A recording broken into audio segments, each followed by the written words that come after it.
Port Charles is no stranger to danger, deception, and desperate gambits, but January 14th promises to raise the stakes to a whole new level. Lives hang in the balance, secrets threaten to explode, and power shifts in ways no one sees coming.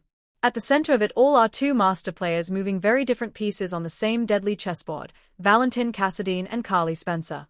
One is fighting for survival after a brush with death that leaves him shaken and exposed. The other is quietly positioning herself to gain the upper hand in a war that could redefine the future of the Corinthus and Quatermain empires.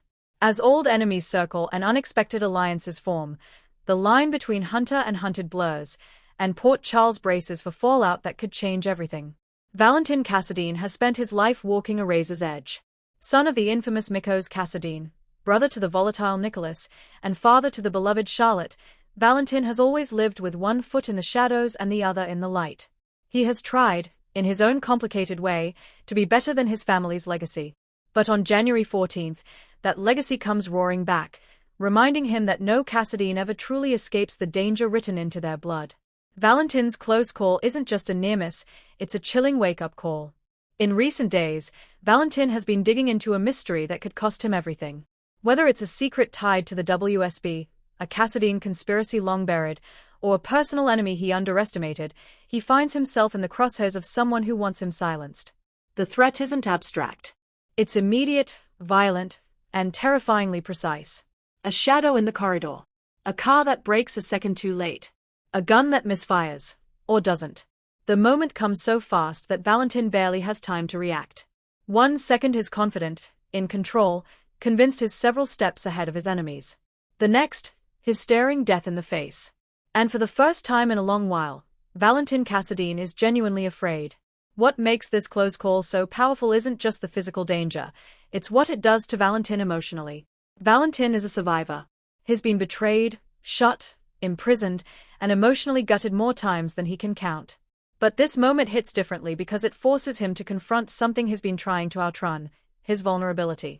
For all his bravado, his charm, and his carefully constructed armor, Valentin is a man who loves deeply. His daughter Charlotte is his heart. His complicated feelings for Anna Devane still linger, unresolved and raw. His loyalty to those he considers family, however fractured that family may be, runs deeper than he often admits. As he escapes this latest attempt on his life, one thought eclipses all others. What if he hadn't? What if Charlotte had grown up without him, just as he once grew up in the long, cold shadow of an absent, monstrous father? What if Anna had to mourn him yet again, adding another layer of grief to a life already heavy with loss?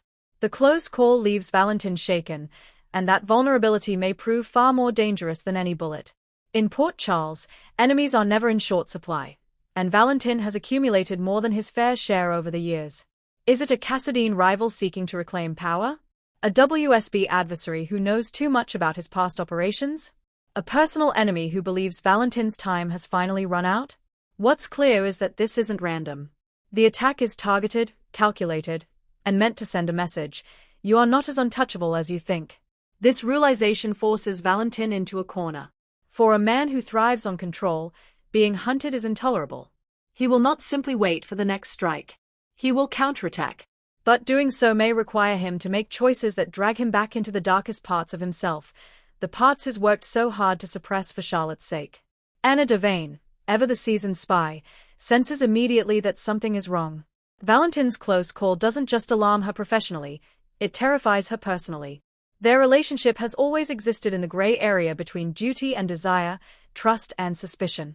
They've loved, lost, reunited, and pushed each other away more times than either would care to admit. But the thought of losing Valentin for good, of seeing him become yet another casualty in a world that never stops demanding sacrifices, hits Anna hard. She wants answers. She wants protection. And most of all, she wants Valentin to stop keeping secrets that could get him killed. But secrets are the Cassadine currency, and Valentin has never known how to fully let go of them. Meanwhile, Charlotte remains blissfully unaware that her father has just narrowly escaped death. But the danger circling Valentin inevitably threatens her as well. If someone is willing to target him, how long before they decide to use Charlotte as leverage? That possibility is unthinkable for Valentin, and it may be the catalyst that pushes him to take drastic action. He has always said he would do anything to protect his daughter. January 14th may be the day he proves just how far anything truly goes. Carly Spencer. The Queen finds a new weapon. While Valentin is fighting for his life, Carly Spencer is fighting for power. And she is winning. Carly has never been one to sit quietly while others control the board. A survivor in her own right, she has clawed her way from a troubled past to become one of the most formidable women in Port Charles. She has loved fiercely, lost brutally, and learned the hard way that information is the ultimate currency. On January 14th, Carly gains something priceless: leverage. And with it, the potential to turn the tide in multiple battles at once. Carly's new leverage comes in the form of a secret. One that, in the wrong hands, could destroy reputations, unravel alliances, and expose long-buried lies. Whether she uncovers it through accidental eavesdropping, a confession from a desperate ally, or her own relentless digging, the result is the same. Carly now holds a card that others desperately hope she won't play. This isn't just gossip. This is the kind of information that can shift corporate control, alter custody arrangements, spark criminal investigations, or ignite personal wars that spill into every corner of Port Charles. Carly doesn't rush to reveal what she knows. That's not her style. She studies the situation, measures the potential fallout, and considers how best to use this knowledge to protect her family and secure her position. And when Carly Spencer has leverage, she knows exactly how to apply pressure. Even without Sonny at the helm in the way he once was, the Corinthos name still carries enormous weight. Carly's actions are always influenced by her fierce loyalty to her children, Michael, Jocelyn, and Donna, and by her determination to ensure that no one ever has the power to hurt them the way she has been hurt. This new leverage could be the key to shielding Michael from legal or corporate threats, keeping Jocelyn out of danger, or ensuring that no rival gains an upper hand in the ongoing power struggles that ripple through Port Charles.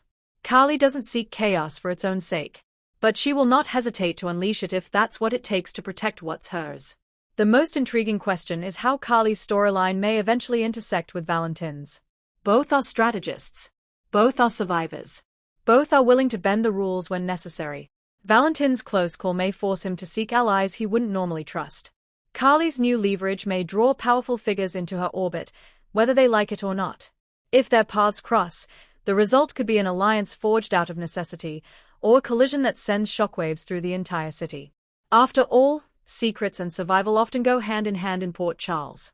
As these two storylines unfold, their impact will be felt far beyond Valentin and Carly themselves.